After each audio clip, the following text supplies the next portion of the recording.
So just, your thoughts on how mindfulness is becoming a lot more of a sustainable wellness practice, dealing with, the root cause of people's pressure and issues in the workplace.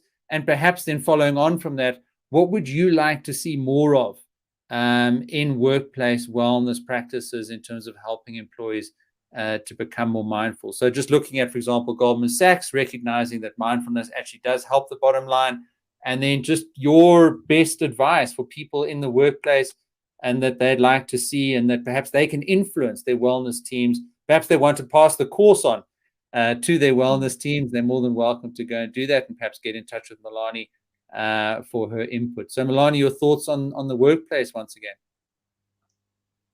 I believe that at the moment, so it didn't used to be like this in the olden days, but now it is actually quite self-evident that it's needed for us to do some sort of exercise in order for us to be well.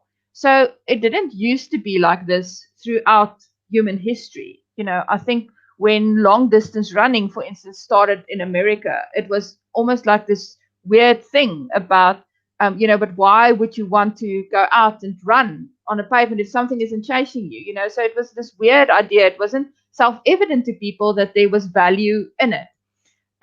So eating healthy, our ideas about what our body needs and the food that we need has changed over the years. And so we understand that the food that we put into our bodies is directly related to our wellness and our health. And so those two things are immediately apparent to us in terms of you need to eat well, you need to exercise.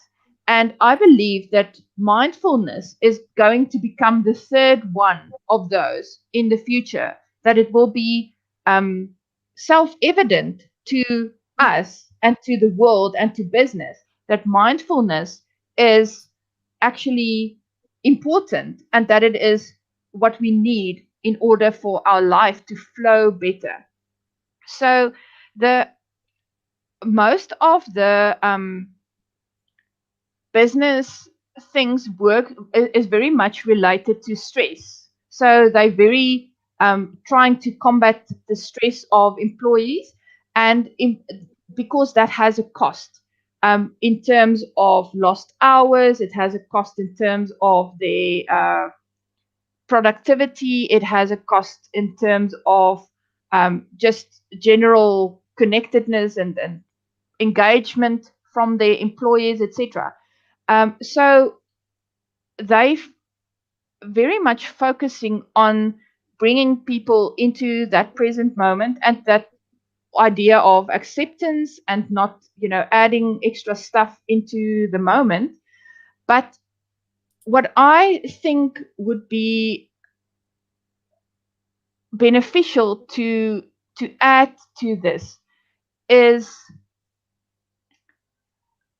I think, the idea of starting meetings with almost a mindfulness practice, which some companies definitely are doing, but it is, giving everybody a moment to connect and engage themselves, to be present in the moment before you're starting a meeting or starting a discussion is actually already quite a valuable thing.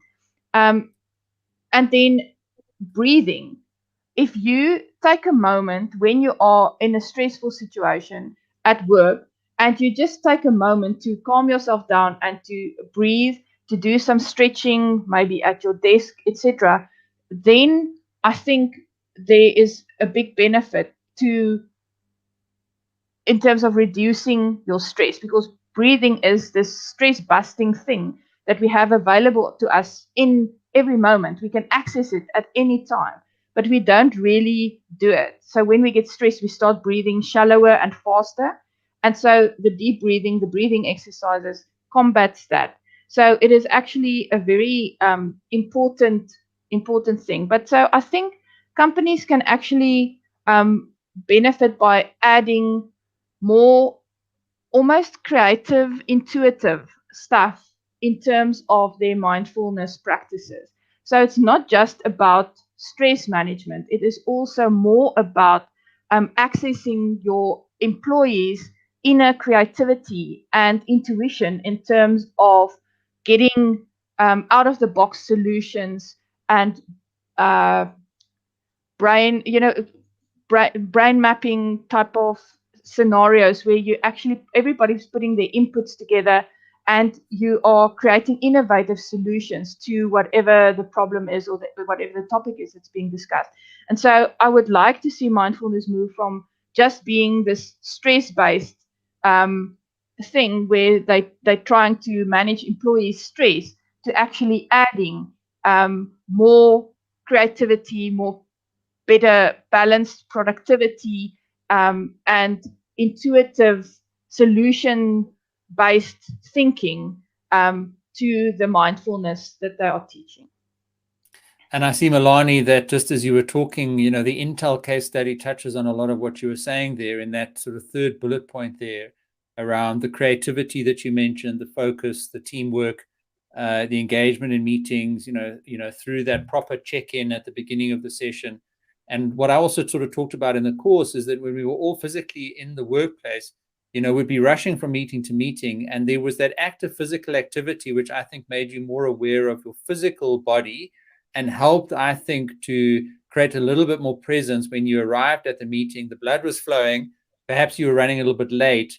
And that physical activity, I think, helped, even though it was a rush to get between the different meetings, once you got into the meeting, because you'd been doing a little bit of physical activity, for me, I miss that now because it just blurs into a sort of digital continuum, if you like, of multiple meetings. And as I teach in the course, put time in my diary to go for a walk. And as you say, do some physical activity, which we have to compensate for that we don't have now because we're not going from meeting to meeting.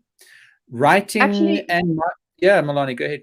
No, sorry, I wanted to just add that one of the ideas is that we do need to take a mindful break. And the idea of a mindful break is actually to get up and walk somewhere and not just pick up your phone and start scrolling, social media, etc. So that physical movement, walking to the water cooler, going for grabbing a cup of coffee or something is important for us to add to our day intentionally now, because otherwise, we don't have that moving from space to space physically. So we do need to still add a little bit of that into our days, I believe.